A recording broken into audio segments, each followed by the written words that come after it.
This is the Page Publishing Book Club. How you doing? I'm your host, Alice Stackton Rossini. We are starting off with a bang here with Dan Hale, formerly a town judge and currently a Portville County legislator in Western New York, a lifelong politician and a history buff. One day he was asked why the left won't use words like radical Islamic terrorists. Well, his attempt to answer that question turned into a book entitled Power, Politics, and the Political Spectrum. History has this nasty habit of repeating itself over and over and over again.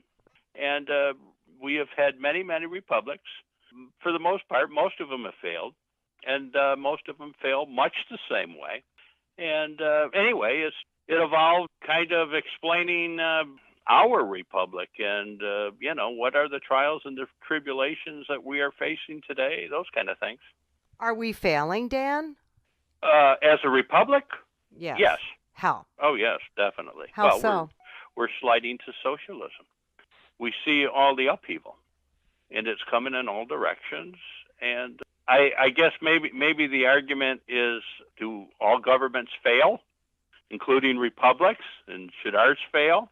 Or are we going to morph this into something else? That's usually what happens. If you go back in history, like the Roman Republic, we talk about the Roman Republic, but the empire lasted much longer than the Republic.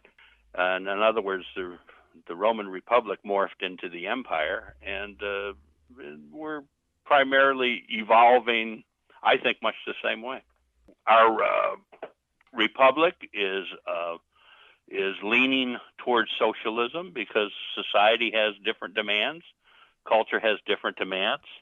If you look at our government from the beginning, when we first started in the 1700s, we were not a huge commercial economy. We grew things in the fields and stuff like that, and we've slowly evolved, and our needs have changed. And as our needs change, our political views have changed, and now we've become quite different than what we have been, and consequently we see things like the socialism appearing. So anyway, that's kind of why I wrote the book, was I explained the Enlightenment period, what effects that has on us, what effects it has on the world, and kind of what we can expect. When you say socialism, are you talking about affordable care, paying for college, the progressive agenda? Well, in an indirect sense, but socialism has this nasty little habit of, when they don't get their way, they get violent. And if you look at our own recent history, socialism does not work well with other forms of government. In other words, the socialists are moving in, and as they do so, violent things start to happen. Give you an example, we had a congressman shot. Why? I mean, what happened? What's different now than before? We've had all of these violent uprisings. Well, why? What's happened before? Why is this different? We have people dressing up in black and calling themselves Antifa, beating up people. These are thugs. Why? What's happened before? Well, it has happened, but all of this stuff has happened before. Most of us look at things like fascism as a form of government. It's not a form of government. Fascism is a cause of socialists that don't get their way.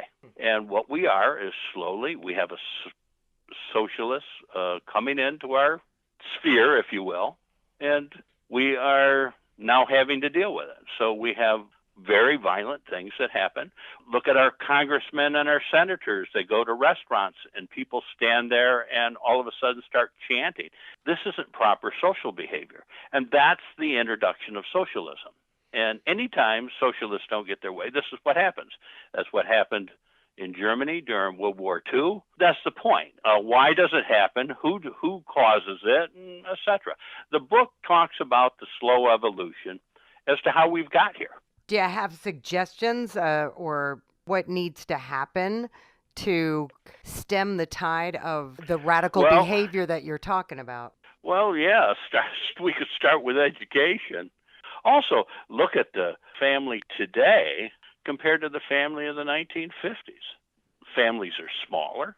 One parent worked while the other stayed home. Now many families only have one parent.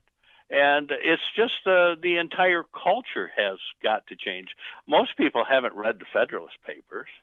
Most people don't understand the history. And we're not teaching it. We're not teaching it to our kids. And it doesn't look like college is doing it either. All right, Dan, certainly some food for thought there. Our next author has an interesting background. Robert Van Dam is the pen name for this former Belgium ambassador who's also an archaeologist, historian, and author of Donald J. Trump, A Chronicle, the First Year of a Failing and Chaotic Presidency. That's some title there. And by the way, we are talking to the ambassador via Skype from Brussels, and you want people to know that you consult no fewer than 25 different sources before you ever write anything. And there are 3 reasons why you decided to write about our president. One, an event that shocked me. Very early in his campaign, he mocked a journalist of the Washington Post, a disabled journalist. And that hurt me very much because I myself am disabled. So that was the first event.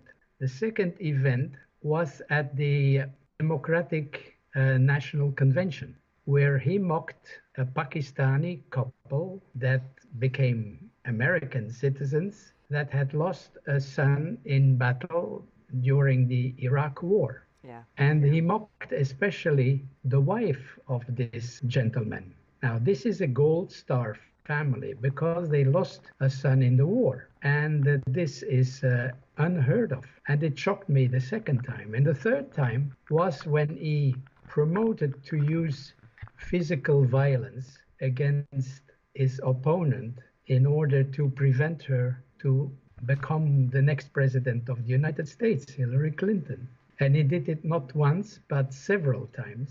And so I thought, well, this is stuff for an article. I didn't think of writing a book then, just an article. And I wrote this article, but then he became president and he continued to do what he does best, create division, havoc at the White House, a lot of policies that I'm describing in my book. I'm not so much writing on what happened in the White House during his first year in office, but I'm writing on the implications of his policies on America and on American citizens. And I'm also writing on his foreign adventures taken on the spur in the Middle East, in the Far East. I criticized, as many other people do in the United States, because he left the climate treaty, ditched the climate treaty. He was also trying to torpedo the European Union and NATO. He doesn't like his allies or his friends. He treats them as foes. And he glorifies autocrat rulers like President Sisi of Egypt, his buddy in Moscow, and Xi Jinping. At least in the beginning, Xi Jinping, because now Xi Jinping, because of the sanctions and because of the tariffs he imposed on China, is becoming fast an enemy too. So, Ambassador, what do you hope to accomplish? What I hope to accomplish, first, what President Trump did in my country and in Europe is already the stuff of great opposition. And as I'm following President Trump on a daily basis, I think I know him a little bit better than some of his closest advisors at the White House. And whatever I see or read, most of the time shocks me. And this leader of the mightiest country in the Western world is trying to not only debase America, debase its position, but is also becoming fast a danger to his own country and to the free world. And that is bothering me. So I write about him and I continue writing. In fact, the sequel on my book is almost ready.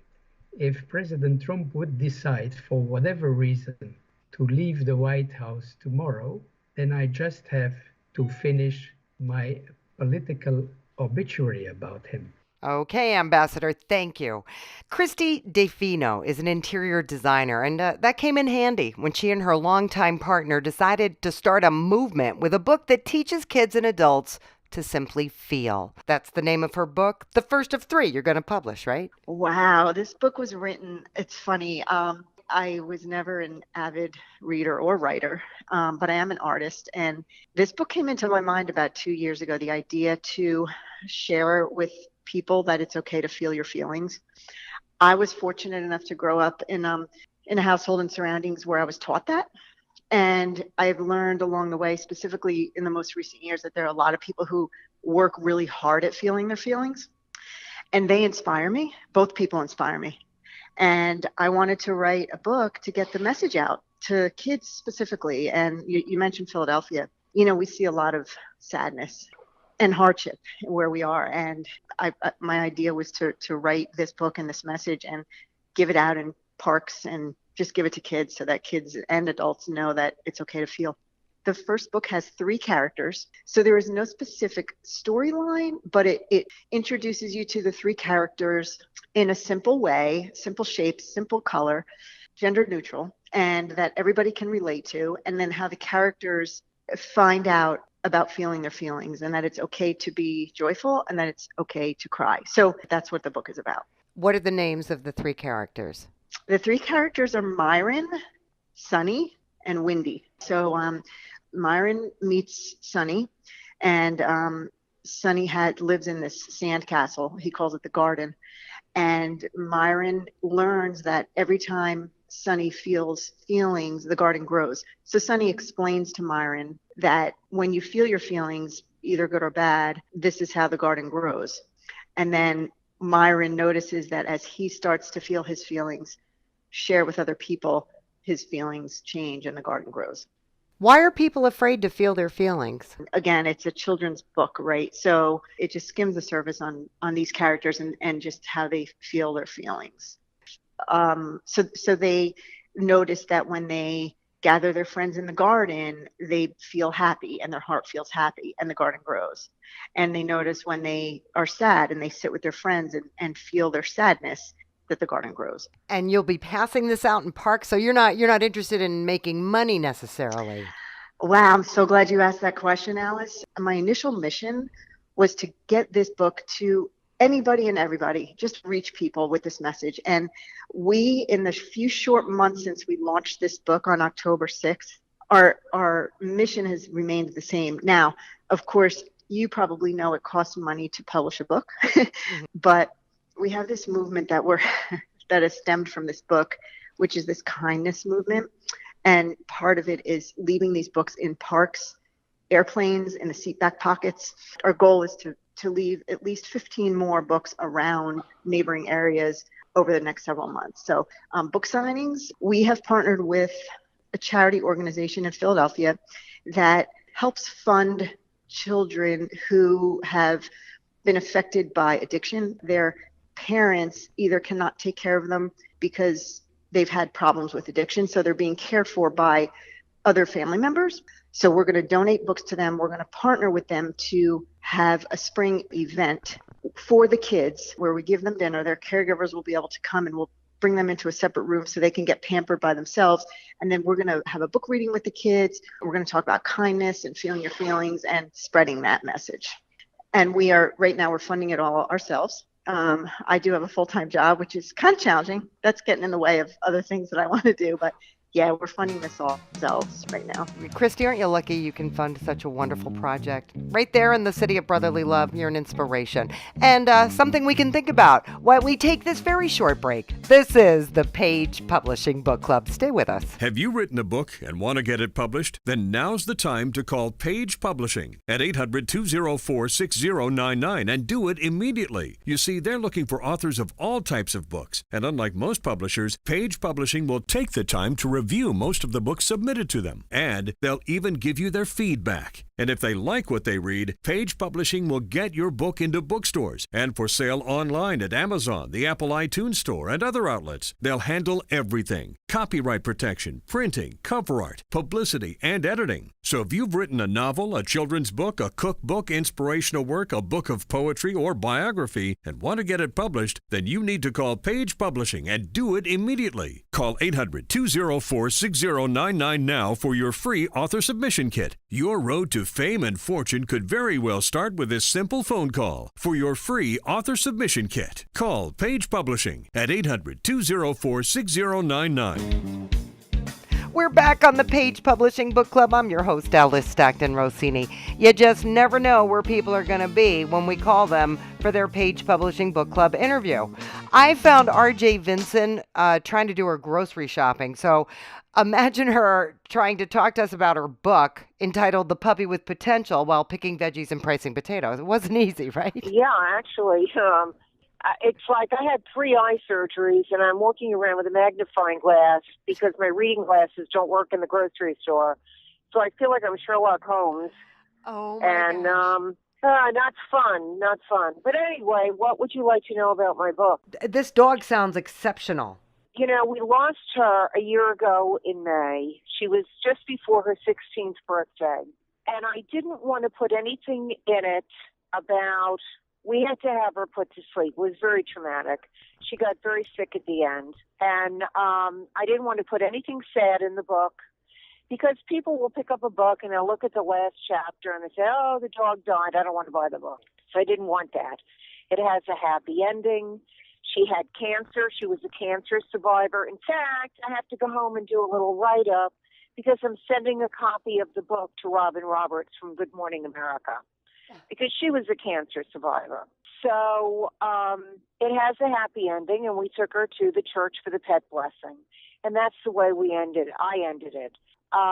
She was an unbelievable dog. I have another one now. And she's also an Afghan, and she's a champion. When I got married again, I got this dog, and she was homely. She was 5 months old when we got her, and people that bought her didn't want her. And she had very short legs, a very long snout, and a very long tail. To me, she was homely compared to the other ones that I had, and she was black and tan, and she wasn't the color that I wanted. But when they're full grown, they're very exotic looking. When he said, is she pretty? I said, she has a lot of potential. That's where the name of the book came from. And it just kind of stuck.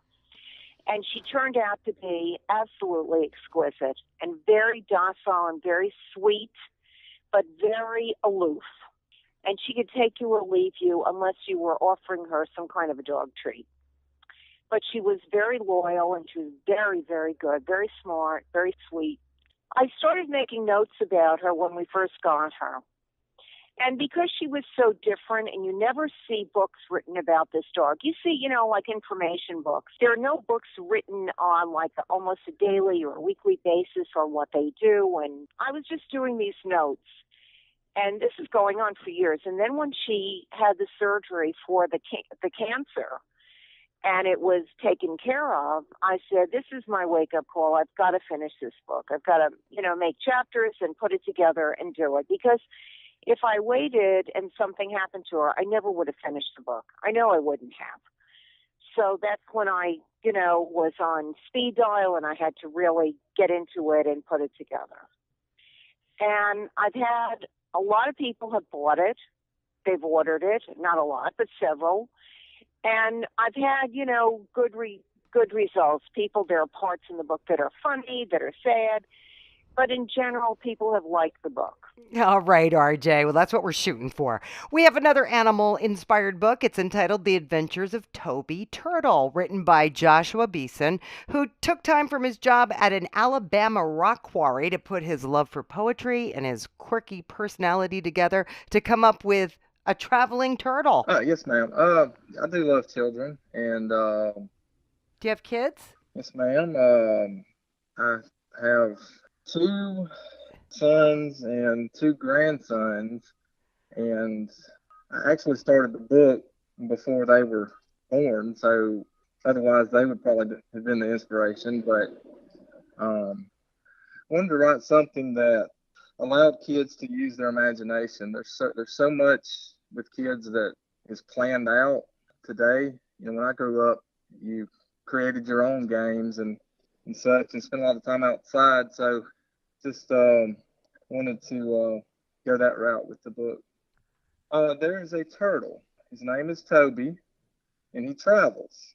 And he goes from place to place, and these are made up places, but the settings could be anywhere from a forest to a canyon to a farm. In each place he goes, there's a different group of animals that he comes in contact with, and they just kind of have their adventure and kind of learn to work together and get along, you know, being strangers and all that.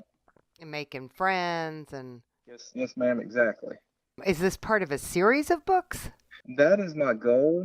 The particular book has 3 stories in it, which indicates 3 different groups of characters and 3 locations.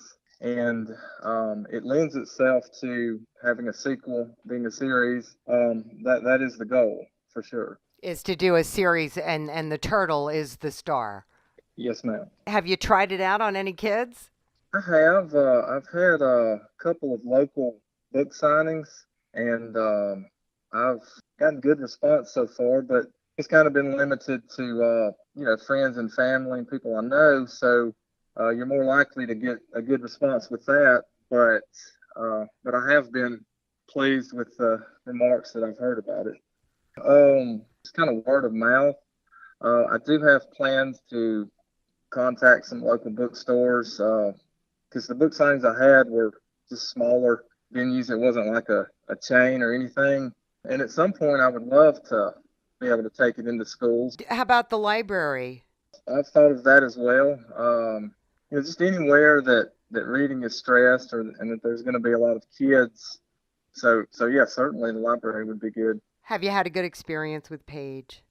Absolutely. I've been very pleased with them. They gone alongside me throughout the process, and I've never felt pressured into anything, and every promise they've made, they've kept, and I couldn't be happier. Oh, Joshua, thank you for that. That's very nice. We like to hear that. Finally, when you're, not quite asleep and you're not quite awake, you're somewhere in between, things can happen. And Lorraine Smith says she is proof of that because it was in that state that she found the inspiration for her book entitled Good Morning, This is God. When I woke up in the mornings for a season in my life, when I was halfway awake and halfway asleep, I would hear in my spirit, of course, not out loud, these words from the Lord. And he would give me instruction for the day. It could be encouragement. It could be on my spiritual walk. It could be about my growth. And so I listened to him and got up and went my way. And then I started writing all these down. And after a while, I went back and started reading them. So I put the space for my thoughts. And then I left a space for whoever's reading where they can put their thoughts in it. So this kind of developed over the years. Yes, it did. I hope that it speaks to all of us about how personal the Lord can be to us, that he directs us. He's with us everywhere we go. He never leaves us. And no matter what situation we're facing today, he is there to help us. And of course, I would like to encourage the readers to spend some personal time with the Lord each day. And write. So there's a space for them to write in the book. Yes, ma'am. To write their feelings or their thoughts when they read it.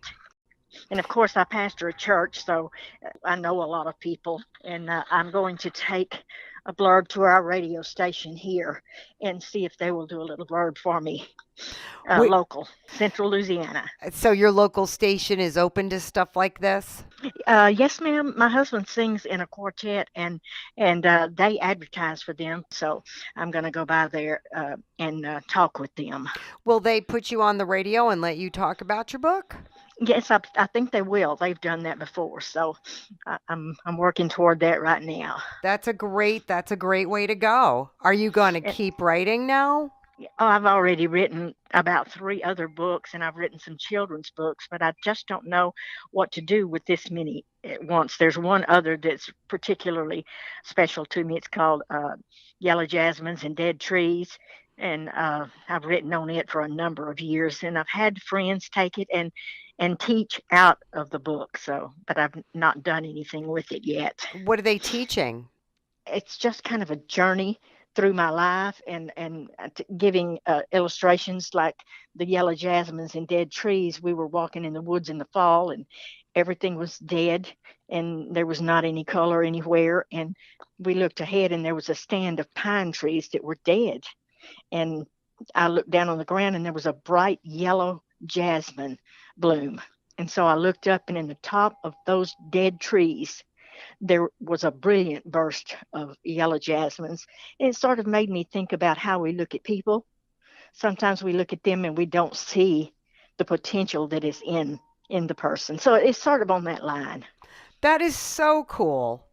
Writing is so, it's just such good. I don't need a psychiatrist. I can just sit down with my pencil. Yeah. Well, what did you do before you started writing? I'm a pastor. And I've been a administrative assistant to the CEO of 2 hospitals. I was the executive secretary for a chief of police in Pasadena, Texas. I did medical staff credentialing.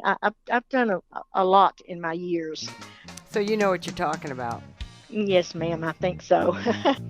All right, Lorraine, thank you. Well, we know what we're talking about right here on the Page Publishing Book Club every single week. We are talking about authors, first-time authors for the most part, just like you, who found a passion, a story, a cause, a love, an issue, something in their lives worth sharing. We all have something when you think about it, but are you going to find it? Think about it? Write it and get it published? That is the question. And the answer is right here. Every single show. If they can do it, so can you. So get to it. And we will be back with another edition of the Page Publishing Book Club next week, same time, same place. Or just go to 710WOR.com and download the podcast anytime you want. Thanks for stopping by. I'm Alice Stockton Rossini.